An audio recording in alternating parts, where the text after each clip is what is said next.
Hello hi friends, welcome back to my channel Telugu earning tips. Friends, చాలామంది వాళ్ళ యొక్క salary account కానివ్వండి, savings account కానివ్వండి, ఒకసారి ఓపెన్ చేసి దాన్ని వాడకుండా అలా పెడుతూ ఉంటారు అనమాట. అంటే శాలరీ అకౌంట్ చేంజ్ అవ్వడం వల్ల కానివ్వండి, లేదా వాళ్ళ అకౌంట్ యూజ్ చేయకపోవడం వల్ల కానివ్వండి, ఏళ్ళ తరబడి అకౌంట్స్ అలాగే ఉంటాయి. మరి అలాంటి అకౌంట్స్ని ఏం చేయాలి, ఎలా క్లోజ్ చేయాలనేది ఇవాళ మన టాపిక్ అనమాట. వీడియో ఎక్కడ స్కిప్ చేయకుండా ఎండ్ వరకు చూసారంటే ఖచ్చితంగా మీకంటే ఒక క్లారిటీ వస్తుందన్నమాట. దానికంటే ముందు మీరు మన ఛానల్కి ఫస్ట్ టైం యూజ్ చేసినట్లయితే కనుక వీడియో కింద కనిపిస్తున్న ఇక్కడ సబ్స్క్రైబ్ బటన్ క్లిక్ చేసుకొని మీరు సబ్స్క్రైబ్ చేసుకోవచ్చు. నా ఫర్దర్ వీడియోస్ని మీరు నోటిఫికేషన్ రూపంలో పొందొచ్చు.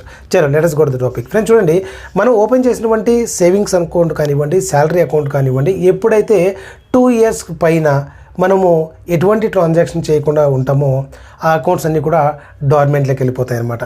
సో అన్నెసెసరీగా అకౌంట్స్ అలాగా ఉంచడం కంటే మీరు ఏదైతే అకౌంట్స్ యూజ్ చేయకుండా ఉంటున్నారో అలాంటి అకౌంట్స్ని క్లోజ్ చేసుకోవడం బెటర్. వాటిని ఎలా క్లోజ్ చేయాలంటే, మీరు ఆ సంబంధిత బ్యాంక్ ఏదైతే ఉందో ఏ బ్రాంచ్కైనా కానివ్వండి, ఏ లొకేషన్ అయినా కానివ్వండి, మీరు నియర్ బై బ్రాంచ్కి వెళ్ళేసి మీరు ఒక అకౌంట్ క్లోజర్ రిక్వెస్ట్ అనేది ఇవ్వచ్చు అనమాట. దాంతో ఆ అకౌంట్ అనేది క్లోజ్ అయిపోతుంది డైరెక్ట్గా. ఇన్ కేస్ ఎటువంటి మీకు మెయింటెనెన్స్ ఛార్జెస్ ఉన్నా, నెగిటివ్ బ్యాలెన్స్ ఉన్నా కూడా as per the RBI guidelines ప్రకారం మీరు అమౌంట్ కట్టాల్సిన అవసరం లేదు. సో డైరెక్ట్గా మీరు క్లోజర్ రిక్వెస్ట్ ఇచ్చారంటే క్లోజర్ అకౌంట్ అనేది క్లోజ్ అవుతుంది.